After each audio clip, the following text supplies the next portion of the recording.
I'm Ben Sebastian, here with my co-host S.A. Baz Collins for this week's Written on the Edge Season 10, Episode 26 interview. We'll be talking with Ross Mathews and his husband, Dr. Wellington Garcia-Mathews, and discussing their children's book, Tío and Tío. So, let's get to know our guests. Ross Mathews is an Emmy-winning television host and producer, as well as the best-selling author of Man Up, Tales of My Delusional Self-Confidence, and Name Drop. He can be seen every weekday as a co-host and producer on the daily syndicated talk show, The Drew Barrymore Show, and as a judge and producer on RuPaul's Drag Race. Mathews has hosted the GLAAD Media Awards a record 7 times, and in 2018 he was honored with the organization's Davidson Valentini Award for his work in promoting equality for the LGBTQ community, in addition to the Human Rights Campaign Visibility Award in 2011. He currently lives in New York with his husband, Dr. Wellington Garcia-Mathews, and their rescue chihuahua, Audrey. And Dr. Wellington Garcia-Mathews was born in the Dominican Republic and emigrated with his family to the United States at 5 years old, not speaking any English. He was raised in Brooklyn and went on, along with his older sister, to be the first in his family to attend college. He holds a doctorate of education in educational policy and leadership from Hofstra University.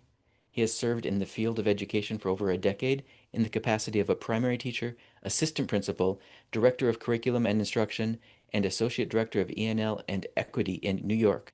Additionally, he has worked as an adjunct professor at Hofstra University, where he lectures on gender expression and the Title IX policy impacting LGBTQ youth. You guys, welcome to the show. Do you need introductions? But no, listen, well, maybe, I don't know. You never know. Yeah, But we're really excited to you talk. look a little familiar. Just a little bit. Just You've a seen me. little. Oh, wait, me or him? Which one? Oh, him. Well, your husband, of course. Who are you? Of course. So, a children's book. What an amazing thing to put out in the world. And I've had the honor of reading it, so I get to talk about it as like somebody who knows. It was one, beautiful, but I have to ask, what was the inspiration to work together to put this out into the world? Oh, well, for starters, just thank you for reading the book. Thank you for letting us come on here and tell the world about it. It really is like an invitation to our wedding, an invitation to join our family, because it's truly based on real life, on the people we love, and something that happened at our wedding. Yeah. You want to tell them what it was? Yeah, so we were getting married, of course, and we were, of course, nervous. But one of the things that I noticed was that my nephews, who we selected to be the ring bearers, were actually more nervous than we were. And I Oh, remember seeing them sitting with their dad, and their dad kind of practicing with them and saying, okay, this is how you walk down the aisle. Make sure you don't walk too fast. Make sure you don't fall. And they were just like, wait, people are going to be watching us walk down this aisle. I'm like, yes. Yeah. And so I just thought, I looked at him and I said, this is an opportunity that we can definitely just put a book out in terms of just the way that the children are seeing this wedding rather than from our perspective. Yeah, and I was so touched that they cared so much. It's the thing I didn't expect when we said, "Will you be the ring bearers at our wedding?" Cute, right? Cute. I didn't think about from their POV of like, "Oh my gosh, we want to do a good job. We want to matter. We want to contribute in our way." And like that to me was just it reminded me when I was a little kid, and all I wanted to do was feel like I was important, in any way, however I could get that validation. And as we were talking about it, Wellington's an educator. He has his doctorate in education. And he was like, this is a really good idea for a children's book. There's a lot of takeaway here. So we did it. I didn't know what I was doing, but we did it. Well, there you go. There you go. and their perspective that you couldn't get married without the rings was perfect. Yeah. I mean, it really, and we told them that, and their dad did too, is that you have an important job, and of course, like, don't tell the boys. We probably could have figured out how to get married, even if they lost the rings. Right. But like it empowered them to have a vital role. Yeah. And like I just thought how cool that would have been. I would have loved that as a kid. I'm important. Oh, please. I would have loved that. Yep. So I have to ask, did the boys actually think that as ring bearers they would be wearing bear costumes? Because that is one of the best parts about the whole book. Isn't that hilarious? I Yeah. loved it. Well, he's the king for puns. So. It's a joke we were making with the boys along the way. Like, Okay. to be the ring bearers. Oh, we're the ring bearers. And I'm like, now don't show up in a bear costume, and everyone would roar. So we sort of flipped that a little bit around, but it really was part of the conversation of understanding the difference between bear and bearer. Yeah. But I thought it was so cute because one, I do love a pun, but also like that's not a word we throw around a lot. So like these boys were, 8 at the time, and they had really never heard it before. Love it. Love it. So diving into some of the more important aspects of the book, the inclusivity that I saw in this is astounding. I mean, you included them learning Spanish as well as supporting their gay uncles. I mean, every level of this was beautiful. You Was know that, this. Thank you. go ahead. Yeah. So I particularly like that, Wellington, when you first learned English, you were in Brooklyn. I'm like, give them a New York accent to Uh-huh. learn. Yeah, Wellington grew up in the DR and moved to Brooklyn at 5 and was Right. thrown in and had to learn yeah. English. No, it's just fascinating to actually because what it is we're so diverse ourselves, in terms of his background, my background, and then we wanted to ensure that, because it's a real story, really understand the intersectionalities of where and the layers that we all kind of have as, all the different identities that we have to deal with, right? So culturally, linguistically, and it was just like coming of I felt like it was a book that we were going to bring everything together, all our cultures together. And I'd never seen that before. And as somebody who grew up in Whiteville, Whitetown, USA, I mean, like, I'm from like a farm town in Washington State. I'm very, very white, and I love my upbringing. It was great, but I love that I learned through the window that Wellington has created. I have learned a lot about what it was like for him to grow up speaking Spanish and then come to the US at 5 to Brooklyn, like you talk about. And then also his nephews, who are his sister's children. His sister had the same experience as Wellington. They don't even know Spanish and they grew up in Connecticut, and that's one generation that separates them. So as we were going to Mexico, I love that part. You're very astute to pick it up, that the mom is having, and this is a conversation that really did happen, saying, we're going to go there, let's work on our Spanish because they speak Spanish here like I did where I grew up in the Dominican Republic. So it's a really layered conversation you're having with these kids, but they got it. They totally got it. Yeah. They did. They jumped into it. And just to underscore that just a little bit, when I was, because my mom's Latina, she's from Mexico, and then my dad's Native American. So we were making a trip to see family. And because I live in San Diego, where I grew up, we used to go south of the border, and so I was in around Spanish when I was a child, but then I'd come back up. And then when my dad decided to travel north to go see family, his side of the family. And every time we went into a new town, I'm like, what do they speak here? Interesting. Kids pick up on that. They pick up on those little nuances that you don't think they're paying attention or they're hearing. And that's what I love when we have stories like this that actually gives children the ability to see their own agency and their own empowerment. They don't have the words for that, but they recognize the importance of it, Yeah, and tradition and thinking about where Tío Wellington and my mom came from, they spoke Spanish, and then wanting to sort of emulate that and know about it and pay homage to that. I thought it was beautiful. Love it. And the level of detail in a children's book. I mean, you even described the smell of the air when they arrive in Mexico. We asked them when we sat down, because we were writing the book, we wanted them to have their fingerprints all over it. So that is another example of when we like, well, what did you see? What did you think when you got there? What did it, asking, what did you see? What did you smell? What did you feel? Yeah. And then including like, I don't want to speak for them. We have no interest in that. So, really putting that in. So that was theirs. Yeah, I was trying to keep it authentic, right? So I really wanted to ground it in reality. And so literally that whole journey is the story. Plus, I think it's beautiful when you have children and then they're allowed to be magical in the moment. Yeah. I saw a really cute video of this little 4-year-old boy who was following his sister, who was the flower girl, and he's in this little tiny little like tuxedo, and every time she would drop the flowers, he would stand over and go, "Uh-oh," and you just get those little kind of moments of magic. And I think it's beautiful that you guys wrote a book that actually displays that childlike, beauty of curiosity, of wonderment, that kind of stuff. I just really love that you have something out there like that. That's beautiful. It's a testament to our nephews who really let us tell the story and wanted to be part of the process. So when we gave them like the first draft and said, let us know if you have any thoughts, I thought, wouldn't that be cute if they came back with a note? And they came back. Red crayon. Seriously, they actually used a pencil, but they went through every single page. They came over and they said, okay, we have notes. Page 1. They went through it, and then the same thing with the illustrations. Yeah. And we applied not one, not two, Every detail. every single note, because you can't write a book about empowering children and then ignore And their then notes. take it away, right? That's Yeah. beautiful. Yeah. Yeah, Love that. speaking of the illustrations, do you want to give a shout out to your illustrator? Oh my God. Course, Tommy Doyle. Tommy Doyle is so extraordinary at what he does. We've only met Tommy via Zoom. And actually during the process, we just emailed notes back and forth. And then finally, when we got the first copy of the book, we were like, can we meet you? Do we want to? It's so intimate what we've created. Like, you have illustrated our family and our wedding day and everything. He's so amazing at what he does. He lives in Australia.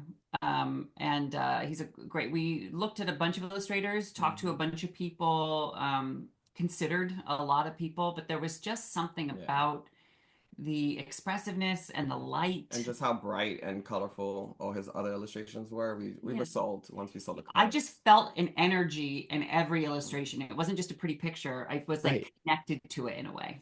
Well, and he tells the story through the colors. So I don't know if this was intentional, but the book starts grays and blues, and then when you guys arrive in Mexico, the colors start to be vibrant. It was Because they astounding. went to Oz. Yeah, that was the idea. I said, I really want to start it in an airport. I want it to be, because we're in gray New York, and I wanted to have a juxtaposition between what they knew to be their reality, you know, and the reality of where they were going, because I wanted it to feel like they were walking into Oz when they went into Mexico. That's what it feels like when you go there for the first time. It does, absolutely. Mhm. Beautiful. Yeah. Well, is there anything about the book we didn't think to ask that you want to share with people?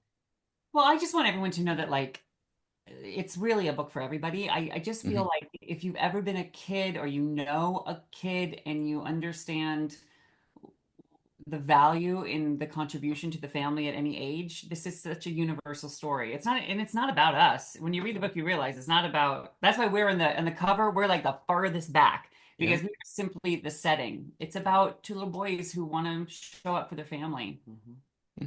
Well, and Willie, can I give kudos to your sister and her husband in the way they raise these children? Because that's portrayed in this book too. I mean, it's almost a handbook for parenting. Oh, I'm glad you said that. Oh, wow. Because, ultimately, my sister, she'll love that you said that, because she really, really does take her job as a mom so serious. And Eric too, her and dad. the dad, the fact that he took the time in that busy, chaos of a wedding to be like, okay, my kids have to be prepared for this. I have to set them up for success. And that's what it's about. This book is about setting kids up for success. So when you say it's a manual for parenting, it's also a manual for teaching kids how to be ring bearers, right? Yeah. So can I tell you one thing too? We have absolutely. This picture when we got the copies of the book. There's two pictures that I love. Oh, right. There's one, we're not posting this on social because we want to protect the kids, they're just kids. So, but there's a picture of them reading it. And I remember Welly's sister, Raquel, mom, Eric, their dad, and the boys sitting around each individually, like reading the book and seeing it. And like the look on their face is like, holy cow, like we were that's about us, and we were part of it, And I'm amazed they didn't have a note to say, where's my byline? They better not. And then there's a picture, because we did the book, and it was important to us to do the book in English and Spanish, both in the hardcover copies and in the Audible. I read the English version. Wellington reads the Spanish. I thought he should have read the Spanish, but no bueno. But we have a picture of Wellington's dad, who is Spanish speaking, and he's reading the Spanish language book about his son's wedding and his grandchildren's role. And it was just so beautiful. Yeah, Oh, that's astounding. Isn't that great? That's fantastic.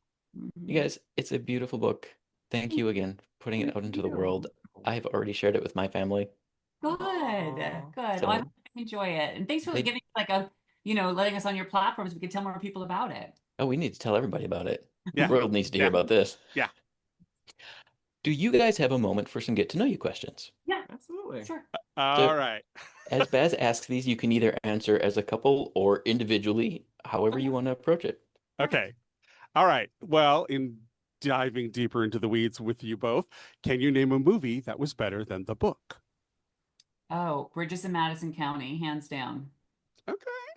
I mean, this is more of it, The Shining. Was that a book? Yes, Yeah, it was Stephen King. Oh, Stephen Hello. King, yeah. He doesn't read as much. I know how to read. I just didn't read I that thought one. I was like, what? No, the No. movie did not. Well, you do it. don't read. You have a servant read it for you. Oh yeah, read it to me. Yeah. Give me a synopsis, will you, dear? Mama's having her tea. Thanks, Beverly. Yeah. All right. Yeah. Mhm. Which fictional character would you most like to be friends with? Goldie Hawn from Overboard. Ah, I would do her mother too. Oh I my God. love Katherine Hellman. Oh my God, she was so good. But baby, if you have a baby, you won't be the baby anymore. Uh-huh. I want to be Tío Welly. Oh. Aw. Is there a movie character you'd want to be? You know, I don't know anything about movies. No. Uh, He doesn't know anything about show business. I know. Well, you know what? That might be a good thing nowadays. Yeah, right? All right. What's the most fascinating fact that you know? Oh, you know fascinating things. I know. They're just so random. Oh, the orca, the whale stuff. That's a fact that I know and that I actually taught my first graders about how whales and orcas, they like to stay next to their moms and actually, so that was a random, but he was like, what? That's how that made it into the book. Yes, that's how it made Yeah, it that's into in the that book. Yeah. It's a random fact. Oh, I'll tell you this. So when I love the Academy Awards, and Mhm. ever since I was a little kid, I would cut everything out from magazines that said Academy Awards. My mom, I convinced her to buy me this book from a thrift store that was like the history of the Academy Awards and all the nominees. So I would just sit when I was growing up in the back room in our farm town and like memorize all the awards. So if you'd give me like, I wonder if I could do it now. It's been a few years, but there was a point where if you said like 1992, I could give you all like the best picture nominees and everything. I love Wow. that kind of trivia. Okay. Well, what was your favorite subject in school? I liked history, honestly, because Ooh, neat. did Girl, you? right there with you. Right there with you. Same. I would cast it like a movie. Like when the teacher was talking, I'd be like, okay, that guy's Tom Hanks, and like that guy's gonna be Julia Roberts in my head, and I could see the movie, and then it was like a story to me. So I really loved that. Yeah. Love No, that, love history that. were my favorite, just because, a lot of reading and kind of just learning about the past is just something that I'm always curious about. So. Yeah. Isn't that interesting how different we are? He's like, I loved the reading, and I'm like, I love turning it into a movie. Isn't that interesting how different we You're are? playing to strengths. That's all. Yeah, and you guys balance the marriage that way. That- Yes, right. exactly. Exactly. All right. Before making a telephone call, do you rehearse what you're going to say? No, never. No. Same. No, I just feel like I got this. Talking, I can do that. Let's go. Right. That's true. All What about right. you? No, telephone. I just say what I have to say. Mhm. Right. I Okay. said what I said. I'm right there. I'm right there with you, boys. Okay. What current event or causes are you most passionate about? Oh, well, animal rescue is super important to me, and so my our Audrey, who's over here, she's 12, and I rescued her from Palm Springs. So I always am raising money for the Palm Springs Animal Shelter, and just those videos on like TikTok, the dodo ones about the dogs and things. I mean, I will lose my whole day just looking at those, and nothing gives me the feels like that. Excellent. Yeah. Education, public education is important. Especially now. Yeah. So anything we can do to keep it. Yeah. Mhm. Well, we can get rid of the secretary for starters, but all right. If you could visit anywhere in the world, where would that be? Oh, we talked about this. Keeps changing a little bit, Yeah. but I think my mom always wanted to go, and my dad too always wanted to go to like Norway. We're Norwegian and Swedish, and so I wish I could have brought them there, but I couldn't. My dad died before I really had success, and I did bring my mom around, but not there. But I would love to go there, I think, just to Yeah. sort of honor that. And Absolutely. I'm a big Scandi fan. you are, yeah. So Yeah. where am I from? Yeah. No, I've been there, and I told him all about it. He has to go, Mhm. so I'll take him.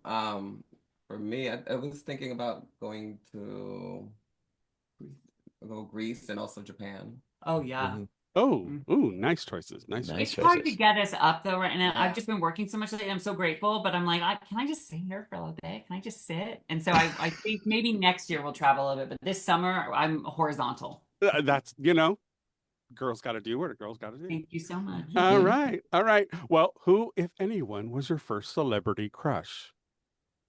Ross Matthews. Beautiful answer. Well, thanks. Aw. I'm going to put confetti on that moment. Mine was, and I remember specifically, was Aladdin. I was riveted by his like open vest and shirtless physique. And I went with my girlfriend Amy to the theater. I was in 7th grade, and Amy tried to kiss me, and I said to her, "Amy, I'm watching Aladdin." Do you not see who's on?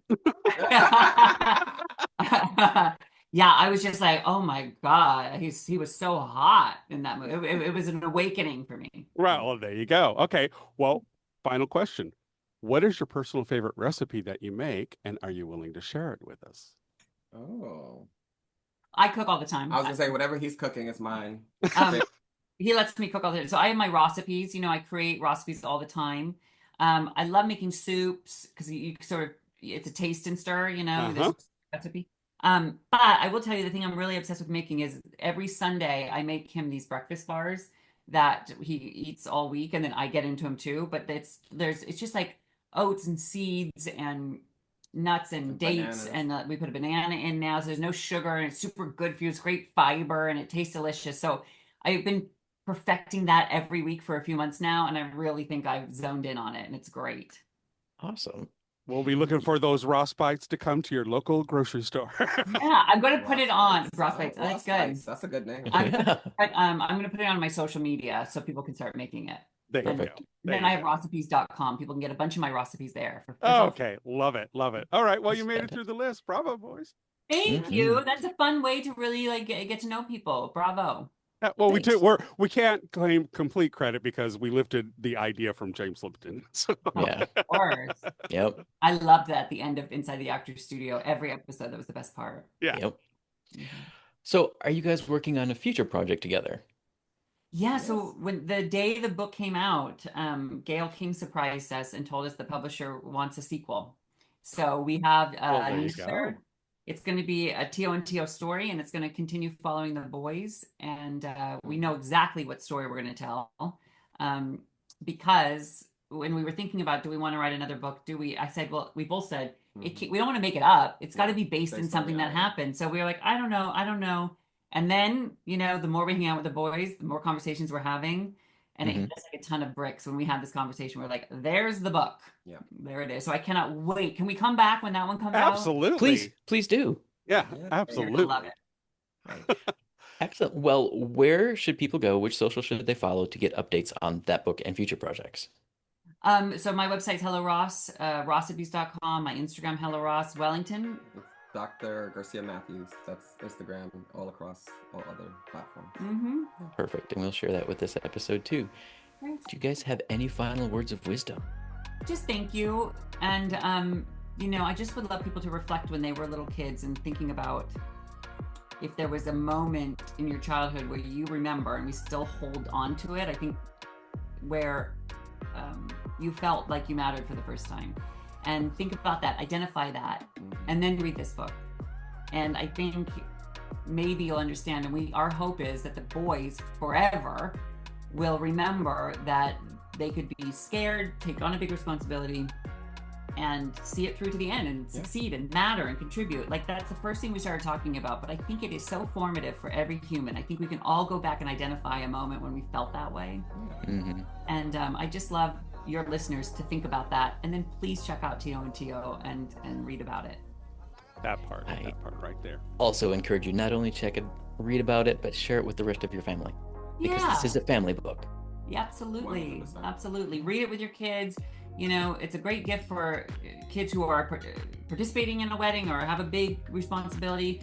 And it's also just a funny read that elicits some conversations. Like Wellington was talking about the orca whales and those factoids. He put, I'd say, meat on the bone. He put so much meat on the bone when we wrote this for teachers, educators, parents to stop and...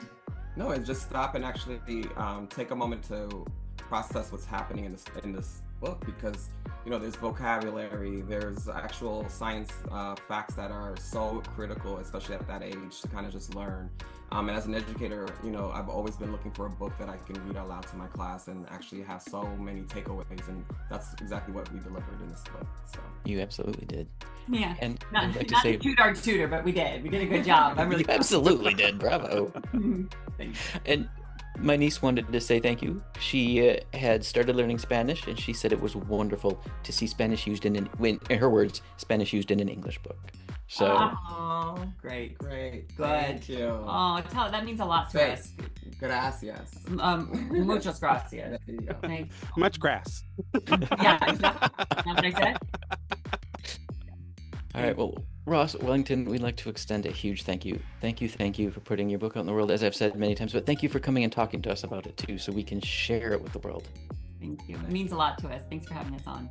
It's been our pleasure. Folks, we at Written on the Edge are proud to introduce you to new media by all queer content creators. So if you enjoy learning about new artists or hearing our thoughts on entertainment media, like, subscribe, hit all the bells and whistles, and we'll see you on the show.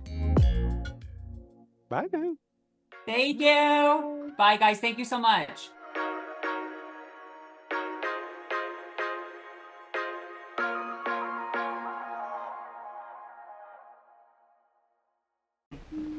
Oh, what's that? Closing time. The bums rush in melody, dear.